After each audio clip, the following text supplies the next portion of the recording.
जय श्री राधे। मैं अंजलि कुमार आपका वंदन करती हूँ, अभिनंदन करती हूँ। वैशाख माह का 26वां अध्याय। आज के अध्याय में हम सुनते हैं 26वें अध्याय से आगे की कथा। श्रुति देव जी कहने लगे कि शंख ऋषि और व्याध उसको इस प्रकार देखकर बड़े विस्मय से पूछने लगे कि तुम कौन हो और किस पाप से इस योनि को प्राप्त हुए हो, और अब किस शुभ कर्म से तुम्हारी बुद्धि शुद्ध हुई है और अस्माक्त की तुम्हारी मुक्ति हो गई।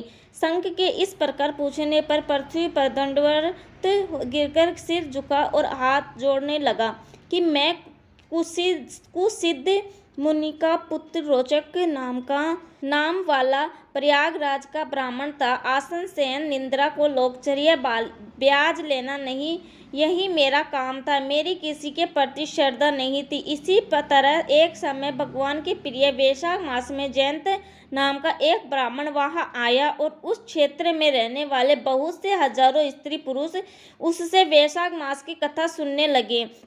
सब लोग प्रातःकाल स्नान कर मन लगाकर उसकी कथा सुनते थे।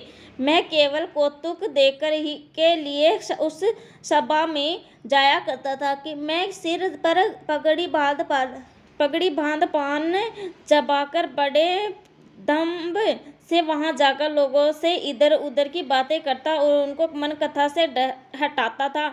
उसी दोष के कारण मेरी बुद्धि नष्ट हो गई। अब मैं 84 लाख योनि भोगकर इस रूप में इस वृक्ष के कोटर में बैठा हूँ।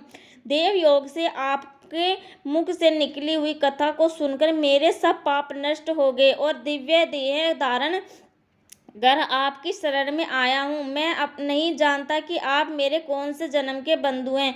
मैंने तो कभी किसी का कोई उपकार नहीं किया, फिर सज्जनों का संग कैसे हुआ? आप मुझ पर कृपा करके कहिए। शंख मुनि ने बड़े प्रेम से उसको उठाया और उनके स्पर्श से उनके सब पाप नष्ट हो गए। फिर उस दिव्य रूपधारी ब्राह्मण पर कृपा करके सब वृत्तांत कहने लगे कि ब्राह्मण, वैशाख मास और भगवान विष्णु का महत्व सुनने मात्र से तेरे सब पाप नष्ट हो गए हैं। तू क्रम से अतिवाहित के लोगों को जाकर फिर दर्शन देश में ब्राह्मण के घर जन्म लेगा और वेद शर्मा नाम से प्रसिद्ध होकर सब विद्याओं में निपुण होगा। प्रत्येक जन्म में तुझे जाति स्मृति रहेगी और तुम संपूर्ण इच्छाओं को त्याग कर वैशाख मुक्त विष्णु के प्रिय धर्म को करोगे। निष्प्रह गुरु भक्त और जितेंद्रिय होकर उस जन्म में सदैव भगवान की कथा सुनने से तत्पर रहोगे और इस प्रकार सिद्धि को प्राप्त हो जाओगे और सब बंधनों से मुक्ति होकर दुर्लभ मोक्ष पद को प्राप्त करोगे। डरो मत, मेरी कृपा से तुम्हारा कल्याण होगा। जो किसी प्रकार श्रद्धाहीन होकर भी भगवान के नाम का स्मरण करता है वह भी निर्बल होकर मुक्त हो जाता है। जो श्रद्धा पूर्वक जितेंद्रिय होकर सुनता है तो फिर उनका तो कहना ही क्या है। जो कोई भक्ति से अथवा द्वेष से भी कथा आदि को कहता है या सुनता है अथवा भगवान की उपासना करते हैं वे सभी मुक्त हो जाते हैं। भगवान के भिन्न यश से अंकित को अनेक नाम हैं। उन्हें साधु महात्मा सुनते, गान करते और मनन करते हैं। भगवान की ऐसी सेवा में ना कष्ट उठाना पड़ता है ना ही धन खर्च होता है, जिसके स्मरण मात्र से प्रकाश में धाम मिलता है। उस दयालु परमात्मा की शरण में हम जाते हैं।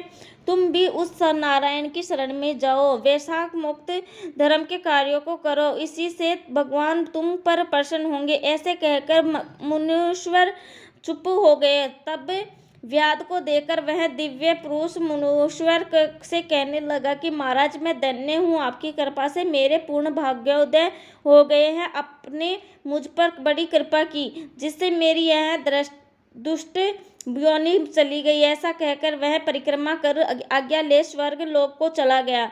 जब संध्या हो गई तो शंख मुनि व्याध सहित रात्रि को वहां ही रहे और शंख मुनि भगवान के अनेकों अवतारों और इतिहास की कथा सुनाते रहे। प्रातः काल में ब्रह्म मुहूर्त में उठकर सोचा क्रिया से निवृत्त होकर सूर्योदय से पहले ही स्नान कर संध्या बंदन और तर्पण आदि करके व्याध को बुला करके उसके सिर पर प्रोक्षण कर वेद से ही भी अधिक शुभदायक फल देने वाला राम 2 अक्षर का मंत्र जपने के लिए बताया। शंख कहने लगे कि हे व्याध, विष्णु का नाम अनेक पापों को दूर करने वाला है।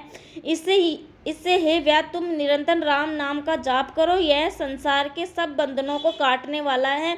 फिर श्रुति देव जी कहने लगे कि ज्योति दान करने से ही व्याध को कितना दुर्लभ ऋषित्व प्राप्त हुआ। जो कोई इस पाप नाशक कथा को सुनेगा वह संसार में फिर से जन्म नहीं होगा। 26वां अध्याय समाप्त। जय श्री राधे। वीडियो पसंद आए तो लाइक, सब्सक्राइब एंड कमेंट जरूर कर देना। राधे राधे। जय श्री कृष्णा।